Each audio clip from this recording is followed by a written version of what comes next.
Grace and peace to all who do the will of my Father in heaven.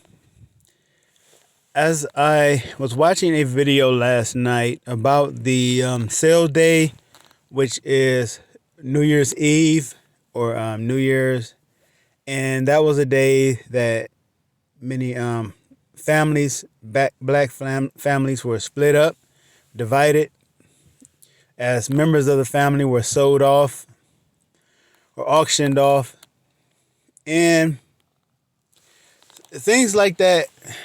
You know, history is it's a two-edged sword.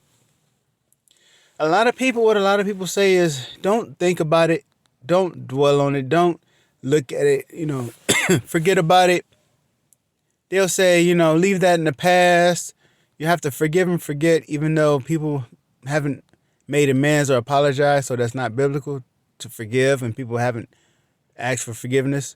But, it's just like, don't just forget about that and move on, start from scratch. But not only are there people who still have hatred for us today, and if you haven't seen that, then you're not.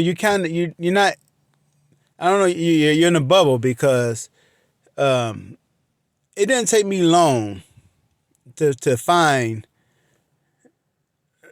without even looking for it, racism, especially after Elon Musk took over Twitter. It's just emboldened. It's just like floodgates open wide, and it's just people saying, we're not the same species and this and that and all kind of. So there, the hatred is there. And so as much as people try to tell you, forget about it, don't think about it, don't dwell on it and this and that, and, your citizenship is in heaven, why does it matter? Things like that. When I watch a video like I watched last night, yeah, it absolutely is important to know and to think about it, because how dare I be comfortable and forget about my ancestors? How dare I be happy and complacent and not even learn about what my forefathers and my mothers had to endure just so that I could be here in my car talking right now on this phone that I have.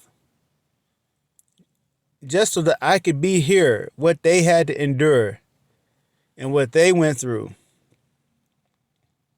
How dare I just completely forget about them, as if nothing that happened to them mattered? That would be a betrayal. And that's how I felt. And I was convicted, even though I had been speaking up. I was convicted and cut even deeper when I heard, because I didn't know about sale day. That was something that I didn't know about. I knew about a lot of things. I knew about them, books called the Delectable Negro, and how they used to lynch people and then carve them up and sell their meat on the market, Negro ears and hands and stuff like that, and how even in other countries, in Danish countries, they sell chocolate shaped like black people's hands, because they used to cut off the hands of black people there.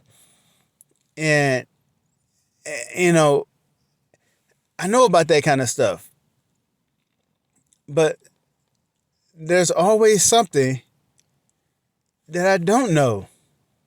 And I'm always amazed by how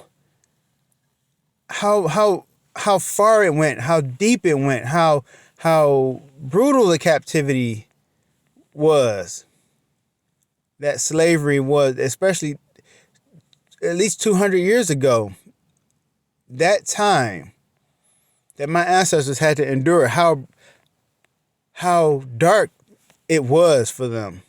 And even after that, not even 200 years ago, but some of the stuff I'm talking about with being lynched in, and being chopped up and stuff like that. That's not even 200 years ago. That's what, less than 100 years ago. So, and people who hold that kind of hatred in their heart still are still here on this earth. And so how dare I felt guilt. I felt guilt.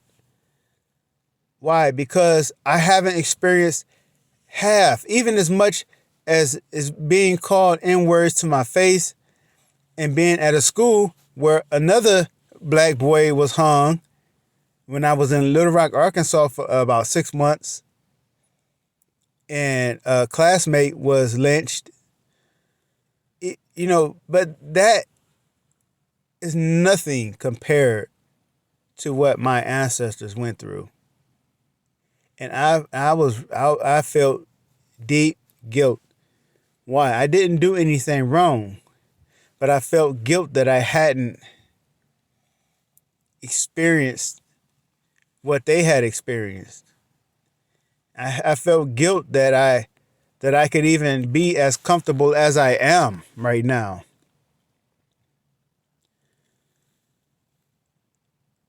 And to be perfectly clear, it's not always about what other people did to us. It is also about what we did to ourselves. What our ancestors did when they betrayed the Most High, and they brought his fury and his wrath upon them and their children. I was dealing with a comment on Twitter once, was it yesterday or the day before, where somebody asked, even if you are, or even if Jesus was black, what does it matter? This is what a lot of people say. Even if Jesus was black, what does it matter? And my response was, tell my ancestors that it didn't matter when they were the ones who suffered the wrath and the fury of God for the last 400 years. I know I'm included in this 400 years, but I didn't see anything like what my earlier ancestors went through. And I felt so guilty, even though I personally didn't. I can't say I didn't do anything wrong, because I still sinned against the Most High. I still put other gods before him. So I am guilty as well. But I also, like I said, I just felt guilty that I could think that I shouldn't even have to go through an ounce of what they went through. And believe me, if the Most High was like, yeah, you're going to go through the Great Tribulation or more, we've already been through a Great Tribulation, really, to be honest. But if you're going to suffer pain and endure it, I'm like, okay, I'll do that. I really feel willing to go through it. However, there's also the idea that the Most High is going to bring his people out of this country soon. And I feel guilt because I haven't, it's like my ancestors went through so much, and I'm the one who gets to reap I'm the one who gets reparations. I'm the one who gets to go out of this country and go into the promised land. That I feel guilt about that. I feel like it should be them, not me. They the ones who suffered. And I know it doesn't work that way, though. Because as in past captivities, it wasn't always the earlier generation who got to go into the promised land. It was the younger ones, the younger generation. However, yeah, like I said, that guilt is there. I don't know, maybe that shouldn't be there, but it's there. And so because of that guilt, how dare I shut my mouth about the curses that fell on our people. And again, I'm not speaking to white people. That's what we call people, of European descent, white people. I'm speaking to so-called African Americans, the so-called black people, the Negroes, as they call us, the bywords. It's fascinating because a lot of people who want to argue with us and claim that they are the Israelites, who are also identified as white, I can go outside of this country into an Asian country, and they know what the N word with the her means. I don't have to teach them. They know. But can you say the same if you go outside of this country? Does anybody know a byword to call you by, since you want to argue about who the people are? Where was your slavery at? Where's your captivity at? Where was your 400-year captivity? When were you carried away captive?